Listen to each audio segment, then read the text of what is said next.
संध्याकाळी 5:30 वाजता राज्याचे मुख्यमंत्री म्हणून देवेंद्र फडणवीस शपथ घेतील। 2.5 वर्ष राज्याचे मुख्यमंत्री म्हणून एकनाथ शिंदे यांनी कारभार चालवला। मात्र आता पुढील 5 वर्ष हाच कारभार देवेंद्र फडणवीस पाहणार आहेत। मुख्यमंत्र्यांचं निवासस्थान असलेल्या वर्षा बंगल्यातून पुढील 5 वर्ष देवेंद्र फडणवीस या राज्याचा कारभार पाहतील।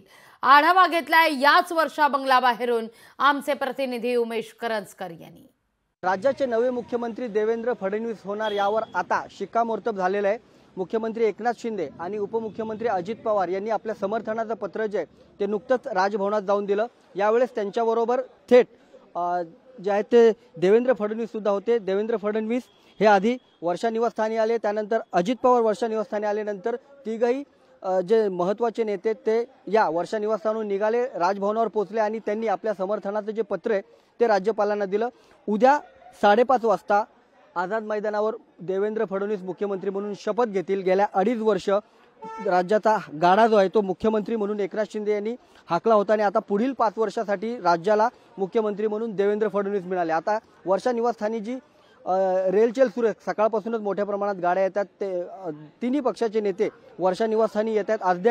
अद्यापही जर आपण पाहिलं तर मोठी रेलचेल जी आहे ती या वर्षा निवासस्थानी आपल्याला पाहायला मिळते। मात्र आता जिथे याच वर्षा निवासस्थानी एकनाथ शिंदे म्हणून गेले 2.5 वर्ष कार्यरत होते, राज्याचा गाडा हाकवते, तिथे आता पुढील 5 वर्षासाठी देवेंद्र फडणवीस असणार आहेत। ते या वर्षा निवासस्थानाहून राज्याचा गाडा हाकतील। जी पाटी एकनाथ शिंदे यांची मुख्यमंत्री म्हणून वर्षा निवासस्थानी लागली होती ती आता उद्या किंवा परवा तिथून काढली जाईल आणि नवीन पाटी म्हणजे देवेंद्र फडणवीस यांच्या नावाची पाटी जी आहे ती वर्षा निवासस्थानी आपल्याला नव्याने लावलेली पाहायला मिळणार आहे। कॅमेरामन निकेश मोरेसह उमेश करंजकर, लोकशाही न्यूज, मुंबई। लोकशाही मराठी ऐका, पहा, जागरूक रहा।